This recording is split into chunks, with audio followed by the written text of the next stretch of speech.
afternoon, I'm Mai Rodriguez. We are still on flood watch and monitoring the effects of Typhoon Karina and the enhanced southwest monsoon in Metro Manila and other parts of the country. This is Newsfeed on the Bilyonaryo News Channel. The rains from Typhoon Karina and the enhanced southwest monsoon have been non-stop and intense. Let's first get an update on the weather from PAGASA weather specialist Veronica Torres. Veronica, good afternoon. Hi, good afternoon to you and to all of our audience. Veronica, first of all, let me just ask you, how much rainfall have we gotten in the past 24 hours? Because Metro Manila and nearby areas are already seeing severe flooding at the moment.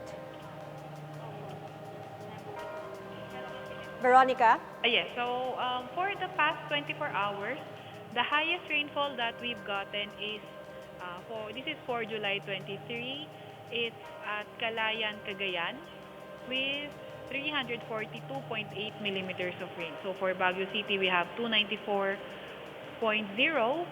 and then Tanay Rizal is 261.6. Here at Science Garden for yesterday, 8 a.m. to 8 a.m. the next day, 217.4 millimeters of rain, and at Abukay, Bataan, it reached 211.5 millimeters of rain. Veronica, can you give us a picture of that? Gaano talaga kadaming ulan yan and in what particular areas? So, kung i-measure natin yung 1 millimeter of rain, so kuha tayo ng measurement na 1 by 1. So, kung gaano kataas yung 1 millimeter, pwede nating sukatin. And then, 200 millimeter sa 1 by 1 container, ayun yung magiging height niya dapat. And kung titingnan natin kung more than 200 millimeters or 100 to 200 millimeters of rain is equivalent actually sa heavy to intense na rainfall. Well, right now, Veronica, we are showing pictures of the areas severely affected by the flood. Some areas waist deep high ang baha. We have shown pictures in NLEX, along Valenzuela, Katipunan Avenue.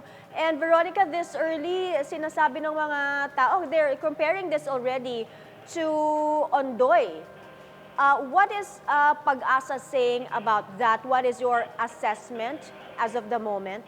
Currently, kung titignan naman natin yung rainfall, nung mga nakaraang araw ay 217 yung for July 23, and then for July 22, yung rainfall natin sa may Science Garden, 62.7. Kung titingnan, kung sa data ng 24 hours kahapon, medyo mababa pa yung nakuha niya para i-compare kay Ondoy. Although, inaantay nga natin yung data natin, yung magiging 24-hour data natin for today, July 24.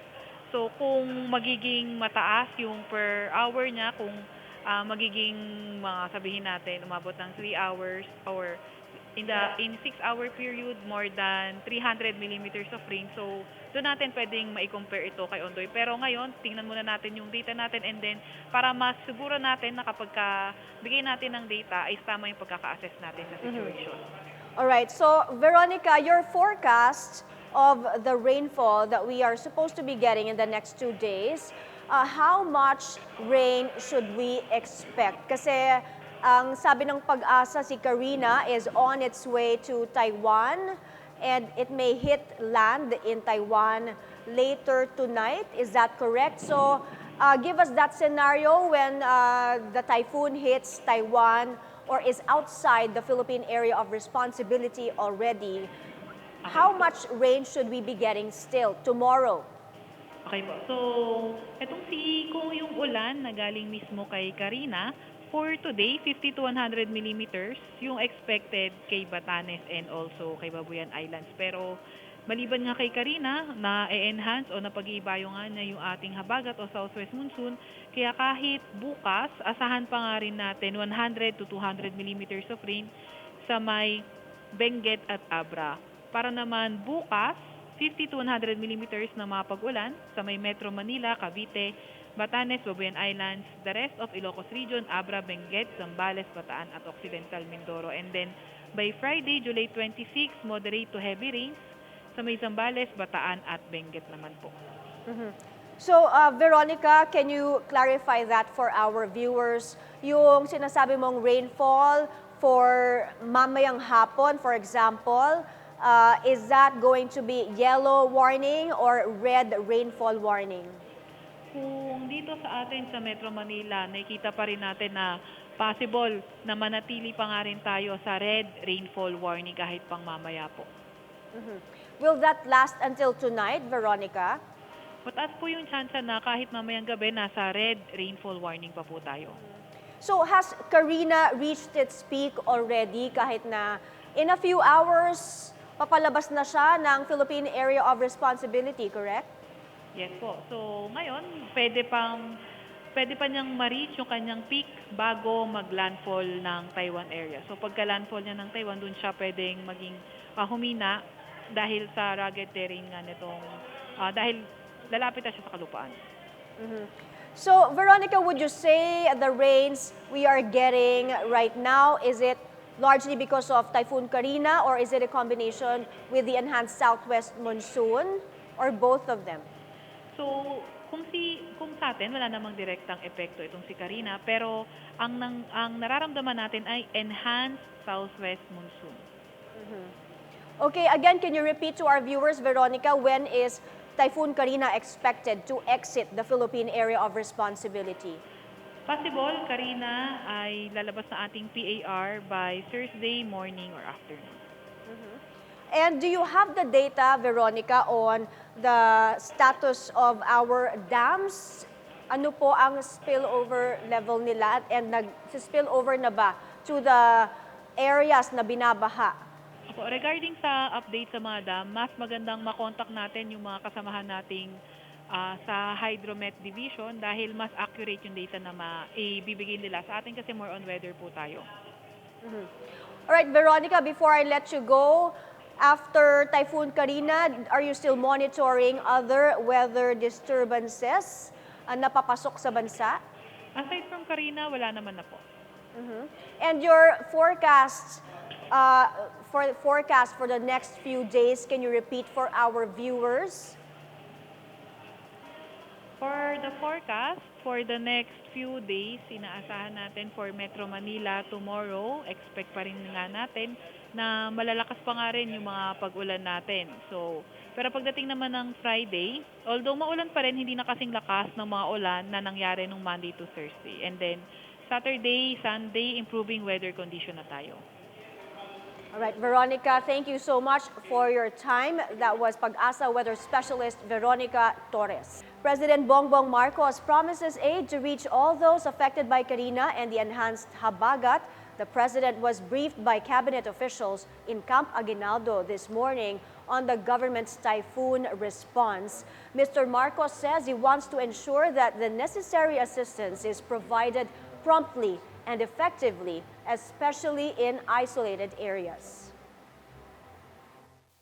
Lagi yan, meron mga na-isolate na kahit anong gawin mo, hindi mo mapasok dahil mataas ng tubig. So we have to be prepared. The moment that it's passable, makapasok na tayo ng tao, ng gamit.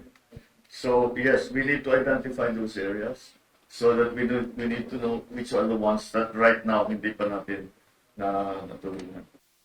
Marikina has ordered the evacuation of residents near the Marikina River as its water reaches critical levels. Our reporter Hannah T is still monitoring the situation there and she joins us for an update. Hannah, what's the latest?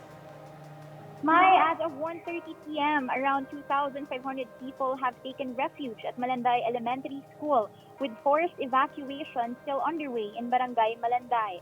Moments ago, Marikina City Mayor Chodoro Marcelino was seen visiting evacuees who were receiving free taho from the Kalinga party list, which earlier distributed over 1,000 cups of goto. In Barangay Tumana, another flood-prone area, residents continue to evacuate as heavy rains persist, causing significant concern for widespread displacement. The Marikina City Disaster Risk Reduction and Management Office has confirmed that approximately 50 evacuation centers are prepared to accommodate the displaced residents across the city. Mai? Hannah, have you gotten a chance to speak to the residents there and the evacuees especially? What is the sense that they're getting? Ano ang nararamdaman nila ngayon? Yes, actually, there were a few residents who got stuck in Malanday Health Center who were supposed to evacuate to the nearest evacuation center, which is, I think, CIS, or they call it Concepcion Integrated School. It's actually near Barangay Tumana, but apparently there were a few residents who got stranded because they were waiting for them to be evacuated by the LGU. Some of them were seen eating leftovers from their homes, I think, and also they are still expecting for more food to be distributed by the LGU. Mai? Hannah, what is the advice of the LGU, especially since PAGASA is warning us that we should be expecting heavy to intense rains, maybe even until tonight?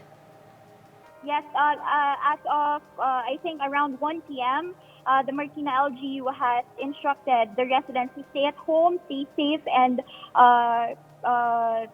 try not to go out of their homes because as of this moment, we are experiencing heavy rains here in Barangay Tumana, and also we can see that the roads are filled with heavy flood, and there are no cars traveling at the moment. Okay, thank you for that report, Hannah, and stay safe. Thank you. Meantime, the President led the heads of government agencies in a disaster response briefing earlier today. The National Disaster Risk Reduction and Management Council says there are 96 roads affected in different regions. 18 are not passable. 13 bridges are also affected and 8 are not passable. There were 33 power interruptions. 10 areas are still without electricity. Water interruptions have also been reported. There are 72 totally affected houses and 173 partially affected.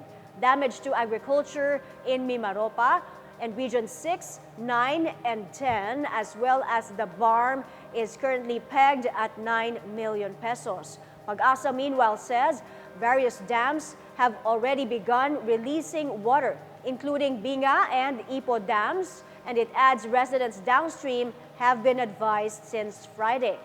President Marcos ordered officials to extend assistance to all affected residents.